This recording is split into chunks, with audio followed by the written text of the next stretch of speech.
Habari zenu wa Kenya. My name is Mutemi Wakiama. From This is Africa, and this is the Changamka show. Changamka Kenya show ni nini? What is it about? We have many issues that we are dealing with as Kenyans. Some of them include corruption. Some of them include tribalism. Some of them include gender discrimination.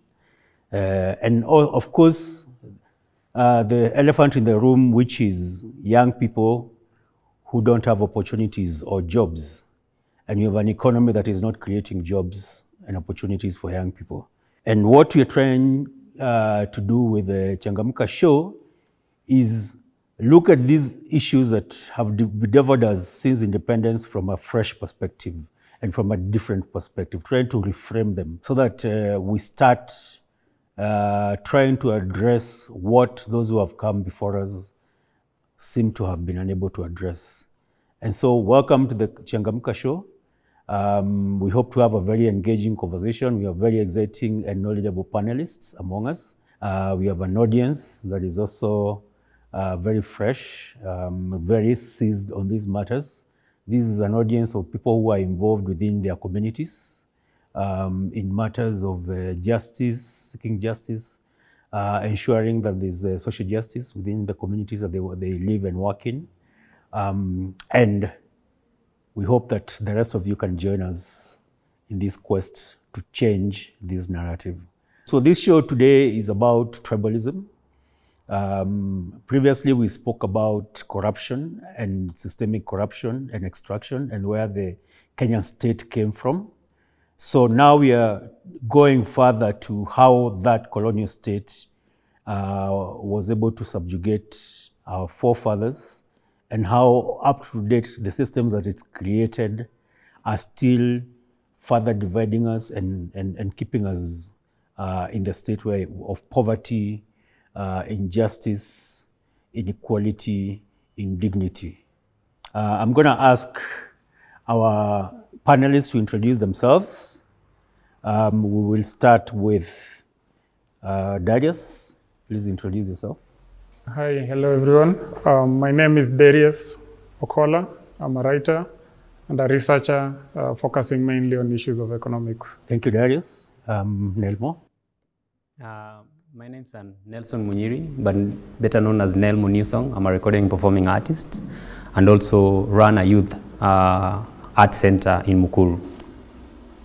Called the Mukuru Youth Initiative.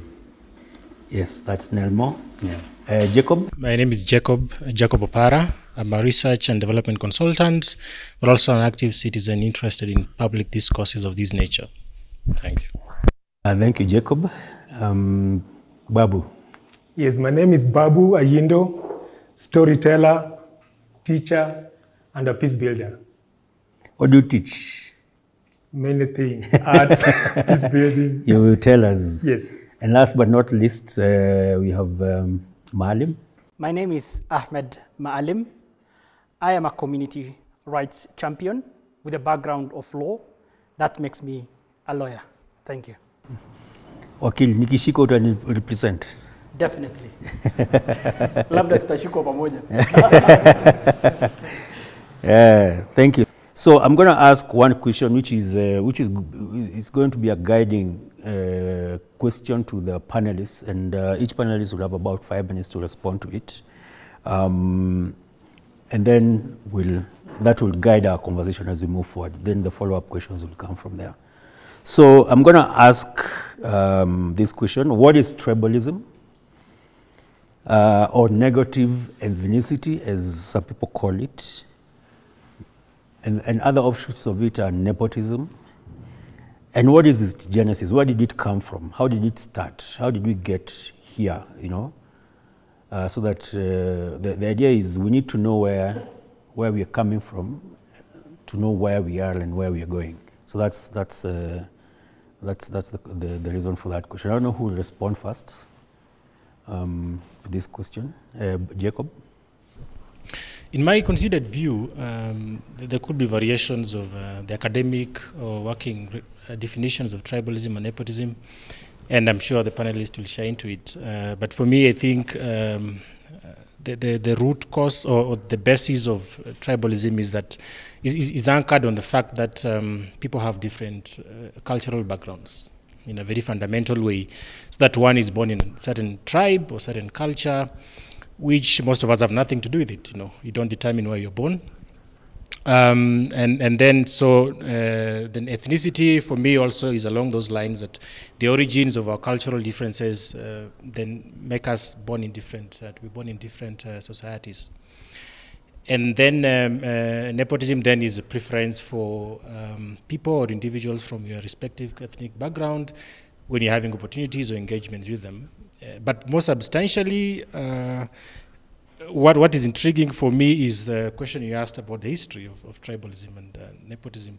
And part of what I've read, and a lot has been written about these things, is actually traditionally or from ancient times, Kenya was not like pre-colonial times was not really like an ethnic or heavily tribalistic country, in the sense that our communities, the way we lived, there is no history of any antagonism against Kikuyus or Kalenjins or these different tribes before the before colonialists came in. In fact, there is actually almost no history of any wars, cross-cultural wars amongst our communities or amongst our ethnic communities before the colonialists came. And so in its purest form, belonging to a different tribe or belonging to a different ethnic background in itself does not create any intent to be malicious against another. But I think everything like they say, all hell broke loose when colonialists came, and they realized that the perfect way to perpetuate their capitalistic domination was to what most people call divide and rule. They realized that if you balkanize communities around their ethnic backgrounds and create an impression as though when you highlight the differences they have in terms of their ethnicity, there's an advantage to it. And for them, the pure intent for it was just to make sure that we have these cross-cultural fights and struggles amongst ourselves. So in brief, in my very quick, broad reflection about it is that there was nothing, in my view, there's no history that indicates that belonging to a different tribe was problematic for us as Kenyans until colonialists came, and then they capitalized on it with a very negative divide and rule connotation around which they wanted to create wealth, bring division so that we could not unite as a people. And then in the process, as we fight each other on very superficial things, they will continue grabbing everything they came across and perpetuating their colonial rule. Colonial agenda. What would you say the colonial state was created for initially? That is Kenya, that became Kenya. Good. Then, from what I've said, my view is that then the colonial state was purely created for exploitation, such that they realized that the rich culture we had, the rich resources we had, and they found out, so for them to remain in power, they found, in their view, the views of the colonialist was, if they got us fighting each other, or they got us divided so heavily across cultural lines, which was not a problem before they came, then they could always remain on top of it and play politics with it, wanting to reconcile us and those kinds of things. So for me, the colonial state of Kenya was set up purely for extraction, just exploiting the resources we had. So on one hand, doing that, on the other hand, ensuring that we as Kenyans who had existed very peacefully before started from all of a sudden fighting each other and finding that if Malim is from Isiolo and I'm from Mumias, there's something wrong with us. We have to fight about it. But before that, we didn't have to fight. Thank you so much. Just picking up on the same thread and being a researcher and a historian, maybe you could also give us your view, Darius. I mean, it's interesting how we come around to the conversation about tribes and ethnicity, because ethnicities have been here for long. We've had over 80-something ethnicities as recent as 50, 60 years ago. And while ethnicity is our cultural expression, music, art, food, accents, language, all that, linguistics, tribe is a construction of the state. Tribe, in a sense, therefore becomes this tool that that is invented to enable the state to give certain civic identities to people. So I would say you are Kikuyu, you are Luos, you are Ndorobos, you are this.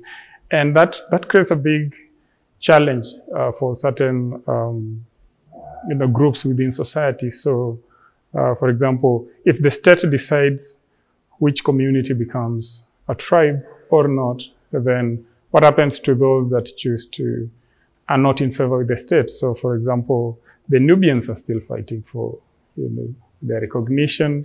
The Asians were recognized as a tribe when 2 years ago, 3 years, was it 2017? When you're doing national research, for the most part, you would write these tribes, the big tribes, all of it, and then down there you write others, and who are others, who decides who becomes others within the politics of, of tribal formation in the country. We used to go to, there's a community called the Munyoea, and we would go there to do research and all that. And during the process, the chief would say that it's indicated others, and they'd say, as long as you call us others, we would never respond to your questionnaires, and you'd understand him, I mean, how do you others people in, within the state? So the concept of tribe it's not a bad thing, but it needs to be understood that it's a way of the society, the modern colonial state, trying to group, understand, and frame people's identity within its borders. And of course, that sometimes poses certain challenges. It comes up in the issues of government appointments. It comes up issues of, when you're giving people, identity cards, when you have certain communities that are given the tag for others, and on and on and on and on. So it is basically a circumstantial thing, which, depending on where people fall within the, the state or society, it can be used for, that is to their advantage or against them. Yeah.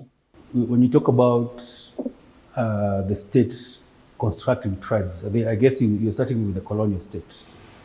Yes, I am. And there's the concept of divide and rule. So if I find a community that is very strong, that is culturally and all that, with strong values, then I find a way to break it apart so that I can roll it. And there was also, the colonialists also used this concept of what I call unite and rule, whereby, for example, in Western Kenya, you find Nabongo Mumias with his kingdom, and then you attach other communities to that kingdom, so they become Luya. You construct a tribe called Luya that never existed before. Mm-hmm. Or the Kikuyu, for that matter. It's interesting for that, yeah. Right now, we are talking about Mount Kenya as a tribe, because Kikuyu is not enough in numbers. You have to add Embus and Merus and Beres. And they are very angry, but they have their cultural, their cultural identity that is being subjugated. So when did this start, the issue of constructing tribes, when we talk about the state creating tribes? It depends on how far back you're willing to go. For example, the idea of Kalenjin, when does it come about? 1948, yeah. But it only took until Moi came to power, and him needing a tribe to sort of give himself numbers, the tyranny thing. Then he becomes the leader of the Kalenjin. When Moi is getting into power in 78, I mean, he was referred to as the leader of the Tugen, because nobody took the idea of Kalenjin seriously in as much as it existed. But then you can go as far back as even 300-400 years ago. The main tribes in Kenya then being what? The Gumba, the Athi, the Barabius, and the Bagishus. Wayaki Wahinga was being from the Athi community. And all these, they existed here. the Ndorobos being the original inhabitants of Kiambu, and moving out into the mountains, into basically the Rift Valley, and within that, movements and negotiations between, not what now you'd call the state, but then it was simply authorities in terms of, the Imperial British East Africa. And one of the things they used to do very interestingly is they would send a lot of cultural anthropologists ahead to come and try to understand who are these people. So you'll say Kikuyus are like this, Kambas are like that, Luyas are like this, Luos are like that. So it was systematic. The Mzungu didn't just appear here and say, I like this land and all that. No, it was in fact, the original history, when you're looking at the original historical records from these specific tribes, all of this comes from the cultural anthropologists who were mostly white people. So they didn't come, first of all, as colonialists. They came as people trying to understand. Of course, that has its own problems, but including, of course, the racism that comes after that and all that. But in essence, tribe is a political construction. Ethnicity is basically our culture, our language, our foods, and all that. Thank you. Thank you. Malim, you come from the north. What the areas you say are marginalized? What is your experience of being Kenyan, leave alone being a tribe? First and foremost, as you've both Jacob and Darius have said, it's a creation. Tribes is just a creation where someone somewhere sat down and asked themselves, how do I ensure Jacob is able to differentiate himself from Malim? So it's on a basis of differentiation. And the moment you've differentiated yourself from the other person, then the question would be is, why is Jacob better than you? Or why I am better than Jacob? So it comes in the issue of now taking you away from each other, creating a gap between yourselves. And in this instance, I would say that in Kenya particularly, there is the tribe that we know, the Kikuyus, the Luos, the Somalis, and all those, the 49 or thereabout numbers. And then there is another tribe. Because a tribe is a group with a common. And what is common? The tribe that is called the ruling class. And then the tribe that is called the ruled, who have been told, we are you. So from the northern perspective, Kenya to today, when I walk from home and tell people I'm going to Nairobi, I will not say I'm going to Nairobi. I will say I'm going to Kenya, which is a very problematic issue. Home is where? Home, again, you are touching problems, my brother. Let's go there, let's go there. I was born in Moyale. Moyale is in Marsabit County at the border. I was brought up in Nyeri. Then I find myself in Nairobi working. Another day, someone said, Malim, where do you come from? I didn't know how. I do understand a lot of the structures and the issues of Nyeri. Why? Because I grew up from 1998 up until I left my high school. Then here I am, I'm told my home is Moyale. But in that Moyale, my tribe is not the majority. So therefore, Moyale again is not my home. I'm told my people are the majority in Mandera. So I'm a problematic Kenyan. So in Moyale, they tell you, go back home to Mandera. To Mandera. So look at that. When we down Kenya see you as, all of you as... One again. Yeah? And like now what is going on in most instances is that you find the northerners, in first instances they were called the NFDs, which was used, the area used as a buffer zone by the Kenya, Kenya, the colonial country, Kenya, the independent, as a buffer zone from Somalia and from Ethiopia. Where everything, like when you look at the history, 1936, the fight between Somalia and the colonialists and the Ethiopia. So the region was used as kind of the buffer zone. And one of the aspects that I normally, it's a common story that my grandfather once told me, is that there was a way even the boundary was negotiated within my community. to ensure my community lives on both sides. Why? My community felt it's that they will be in a good state if they are able to exist on both sides. If there is conflict on this side, I'm going to run to the other side. So all in all, the Kenyans who live in the northern region, the first thing, they do not feel they are not Kenyan. They do not feel they are Kenyans. Why? The discrimination. I remember when I went to Mandera, and I was there's a place I passed and I saw signs saying, this is Kenya, you're in the Republic of Kenya. Yes. You have to be reminded that you're Kenyan. Yes. So like, that, one of my most discriminating issue I dealt with that told me I'm not only a Somali, but I'm different, is when I was getting my passport.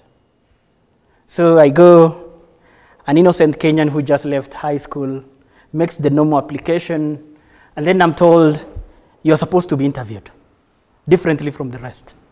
So my question was, why am I being interviewed? As it's because of my name, not because of where I was born.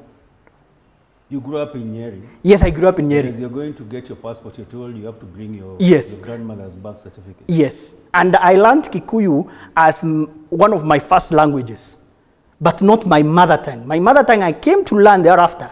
Why? Because I was indifferent from the Kikuyu. And when you even look at me at class, I remember the class 8, the situation erupted. When I passed very well, my teachers who loved me had problems with other teachers. Why? Because you are supporting a Somali. So the issue of tribalism is created. And then now, how do I look at the teacher who brought me up, who felt I'm her child? Thank you so much. Nelmo. First of all, as a young person born and raised in Mukuru, I think the only time maybe I came to understand an issue like tribalism was when I started maybe following up politics. Because when we were growing up in any slum in Nairobi, you will get people from all over, even people from outside countries who live in those informal settlements. And me growing up, I didn't know I was a tribe until I was reminded by my parents, maybe, because then we had to go Ushago. And it didn't come evident until I think 2007, when now we had the post-election violence. Because then for us, when we were growing up car to your ghetto. We're not growing up as wewe tribe ama wewe tribe. But I think as time is going, as politics, because that time we were in the wider Embakasi. So Kwaruben is in Embakasi. You remember that time almost half of Nairobi was Embakasi. So we were the marginalized in Embakasi because the MP, that was the last stop. After my campaign, kila mahali amezunguka, even the development, I think we started seeing development maybe a few years after 2010. That's when we started seeing at least us being given a chance to be able to do anything. So you understand that even politics was not key. Yeah? In 2013, that's where we started seeing people coming for big rallies there. So you understand that the only time we started experiencing, yeah, you're different from this tribe. You are a tribe, and this person is different from you. They come from a different part of the country, is because politics started coming in our settlement. In 2007, as Nairobi was burning, we didn't have a single case of violence in Mukuru. Mostly Mukuru, Kwaruben, Kwanjenga, Viwandani. You understand? So it was not an issue for us, you get, until now, it has been disturbing me a lot every time I switch on our TV and people are talking about Mount Kenya. For the last, I think, 1 month. To a certain extent, for me, I'm from Nyeri. My grandmother is from Nyeri, so Nyeri says it at home because I rarely know anyone there, apart from the neighbors who know my grandmother and yeah, so if every time I switch on a TV and people are talking about Mount Kenya, sometimes I wonder, how do people in Nyanza feel when every time on a national TV people are talking about politics of Mount Kenya every day for the last 2, 3, 4 weeks? You understand? So to a certain extent, for me, I can say that I was discriminated because I was from a certain tribe, as they call it. Because for us, we were normal kids growing up for us, we are united by our problems. Ukiwa ghetto, shida ni mingi, sindio? So that's what unites us. It's not which tribe you come from. Because kama unalala njaa, kama kwenu kunuki kitunguu, na kwa jirani kunuki kitunguu, hiyo ni common problem. Sasa, if now I start feeling mama ochi mwenye anaweza omba chumvi, like, we start, then it means it's hard. For example, when in informal settlement, you get so many fires. And sidhani kuna mtu anasemaga hata enda kuzima moto because hiyo nyumba ni ya Mkikuyu ama lugha fulani. Why? Because if it burns, it will come to your house. It doesn't matter what tribe you are. Nyumba zimeshikana. Like, I remember I was in primary school I think it was 97, or there was a time almost half of Koruben went down in ashes. You get? It did not discriminate wewe ni wa tribe gani, wewe umetoka, It was fire, na moto ikikuja simekama. So, for me, I think politics has been able to, like he was saying about the state has been able to use that. Whatever the colonialists brought, our own people who are born, raised in Kenya, you get, they decided to use that to their advantage, you get, and they're still they're still continuing to this point that people can be talking on national TV, all of them, talking about Mount Kenya politics. It disturbs me as a young person, and I believe that I don't think it's something I really want to even engage in. I don't think me hata ukaniita kwa TV uniambie we're talking about politics of Mount Kenya, I will just tell you no. Why? Because why should we not be talking about Kenya as a country? We have so many problems. In fact, mashida zetu mingi ni za Mount Kenya. Wale watu wameleta mashida mingi saa hii wametoka huko. So you understand? So to an extent you're like, I don't relate with what you're talking about because it has not favored me because I'm from that part. Yep. Thank you so much. Finally, on this issue, Babu, the storyteller. What's your take? Although mimi history the definition, the English term ya tribe unikera sana. Because ukiangalia the root of that term, the history of it, ilitokanaje. Actually, the root meaning ni backward. Unajua kusema mtu, that's why unajua America usema, our politics have become tribal. Kusikia wanaongea hivyo wanasema, politics zetu zimekuwa backward. So basically the definition ya tribe ilikuwa to indicate to us kwamba, yani tuko nyuma. Ni mtu anakudefine. So that's why mu wana hesitate because ukiangalia historia wa Afrika, we were organized, we were nations, tulikuwa na land, access, control, ownership of land, number one, big element ya a nation. Number two, we had laws, structured systems of governance. And then number three, we had a shared history. So even before the colonialists came, by the way, the Luos, the Kikuyus, the Taita, walikuwa na georganize, as a people. So meaning ningeomba, much as I know kwamba tribe imetumika sana in the media and in our political culture, naomba sana tutumie either nation ama ethnic group, at least to name in a way that for me is more positive. So Darius aliongea about how the colonial state ili construct tribe na ikaitumia. So nataka kushare one more point. Mahmoud Mamdani is a Ugandan political scientist and philosopher. Amezungumzia story. Pia akasema after independence our native colonialists walitumia the same strategy, but it revolved around three questions. Na nazita unsettled questions. Those unsettled questions ndio leta tensions in our states mpaka saizi unapata zinakuwa reproduced in our governance systems na zinatuletea shida. So what are those three questions? Anasema unapata in most of our politics, ukisikiza vizuri sana, the stories people tell, especially during around elections, were around three questions. Number one, who belongs, who does not belong? So when you're talking about tribalism ama ethnic politics, wanaongea about who belongs to this Kenya and who really does not belong. Then connected to that is the second question. Wanaenda to the history. Who collaborated and who did not collaborate with the colonialists. Because if you collaborated, then you are not entitled kuleta kiherehere kwa mambo zingine. Umeona? So, who collaborated? Wale wanasema tulipigania uhuru, wanasema, sisi ndio wenyewe. So, Mamdani anasema, kuna swali ya tatu. What are the boundaries of a nation?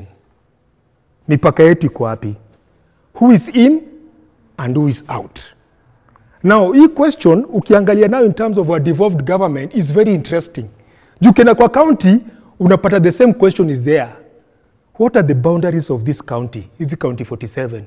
Who belongs and who doesn't belong?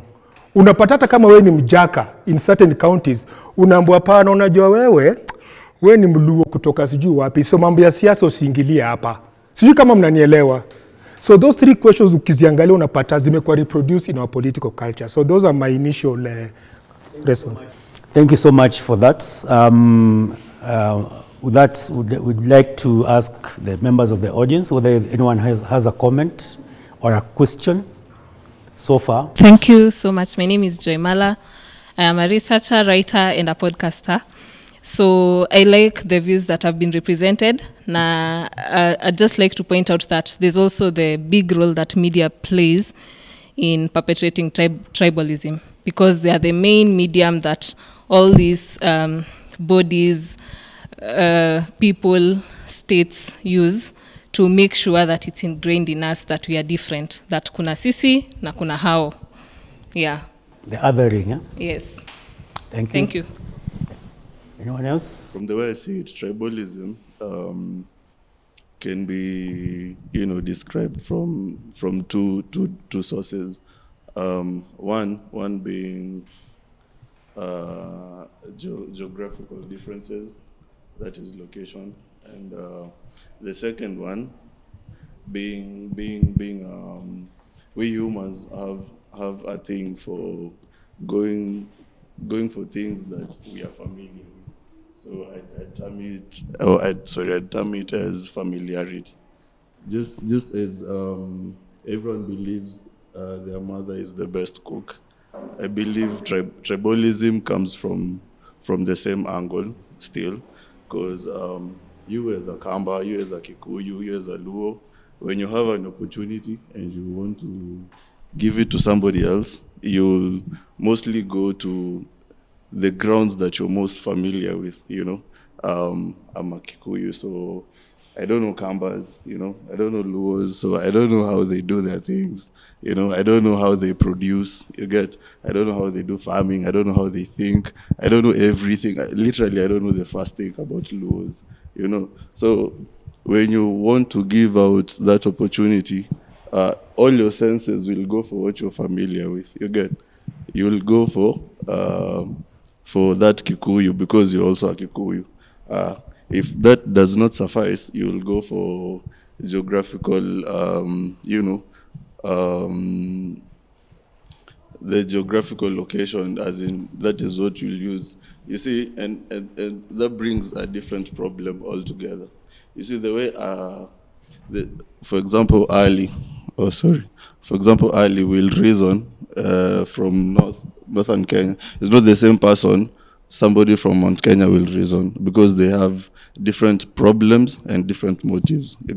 So if we want to tackle tribalism, we have to forget, like literally unlearn. Also unlearning is when you learn bad things, you need to unlearn. It's a healing process. So we need to unlearn all those things that we've been taught by our forefathers, that you need to give that job to somebody that somebody that their history. Now, being let's say, I'll use Kikuyus more often because it's the larger group. So you'll go for that tribe, that person that you're familiar with. So we also need to start trusting other people that we're not familiar with. I guess that is the first thing we need to do as a nation to heal ourselves. Thank you. Thank you for your contribution. Darius, is it true that, is it the perception that if I'm a Kikuyu from Mount Kenya and the president is Kikuyu, then I directly benefit from that, because that's basically the perception that is created. So I want to vote for a Kikuyu so that I can benefit as a Kikuyu. I mean, the politics of tribe and how that translates into whether or not you're able to get resources is a bit more complicated. So you could almost say yes and no. You could say yes in the sense that because you've built, or rather the colonial state has built itself around these tribes or tribal groupings, then they become the model and the structures within which you get to negotiate for resources. You know, you'll say, wacha tuchague mtu wetu aende kule mbele atupiganie, because ideally that becomes the frame for negotiating for these things. Whether that eventually happens or not depends largely on who has been sent out there, which is not a very effective way of leading a country, where, you know, if we sit back in Sia and say, you know, let's send the Baba there, you know, and then it becomes Baba akipewa, sisi wote tumepewa. You know, it's a very silly thing. Yeah, that kind of a thing, you know.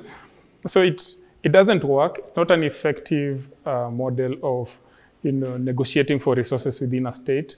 It's much, much easier to give that power to structures, you know, because when you give that to individuals, then you're at their mercy. You know, for the next 5 years, you know, your fate is dependent on whether they will be able to negotiate or not, or whether they will even choose to negotiate or not.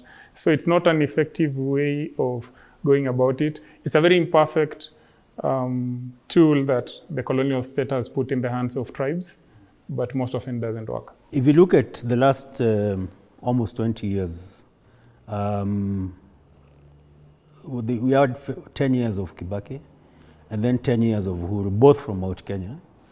How they compare in terms of benefit to the tribe, the Kikuyus or the Mount Kenya tribes, the construct, in terms of economic benefit. There's argument that there was a lot of prosperity all over the country during Kibaki's time, and today Uhuru can't even hold a meeting in central Kenya because the Kikuyu feel like he has let them down. What would you say about that? I mean, there are certain very interesting individual issues to take into account in that kind of a dynamic. One of them being the fact that, yes, Kibaki was able to partly redistribute national resources, but that was because he mainly focused on certain industries, you know, telecom, the ICT sector. He basically subsidized motorbikes. You've used a very interesting one, redistribute. Sorry to interrupt. Redistribute. What does that mean? Essentially, he was able to make his key presidential priority areas, especially within his first term, within industries for which anyone who had the skills to qualify in there would, you know, to a certain degree, you know, negotiate something for themselves. And so it's an accidental in its sense of redistribution. But also he didn't do it well enough, and that's part of the reason 2007 happens. And part of that comes the conversation about devolution, because in 2007, the conclusion was, you've kept too much resources at the center in a very tribalistic country. So the presidency as the, you know, key office in negotiating for resources becomes a matter of life and death. So we said, can we create devolved units so at least you're able to begin to take off this pressure from the center, such that not everyone feels either we have our person there or let's just go to war because we know we won't benefit. You know, we'll get some crumbs here and there for the next 5 years. And so partly devolution, in as much as we got it through the 2010 constitution and it was still under Kibaki's tenure, it was partly an indictment of, you know, his first term and his inability to, you know, take, in a sense, the push for resources away from the center as much more effectively than he actually did. And Uhuru now, the next? Uhuru is an interesting phenomenon because when you look at his presidency, first of all, he comes into power and the national debt is like around 3 trillion. Right now we're at around 10 trillion, which is pretty much the entire size of the economy. And yet he has not done as much effective work with that resources. The reason why, and it's the question you raised about whether, you know, being the president will, you know, Kikuyus in his backyard benefit. The interesting dynamic within that politics of negotiation.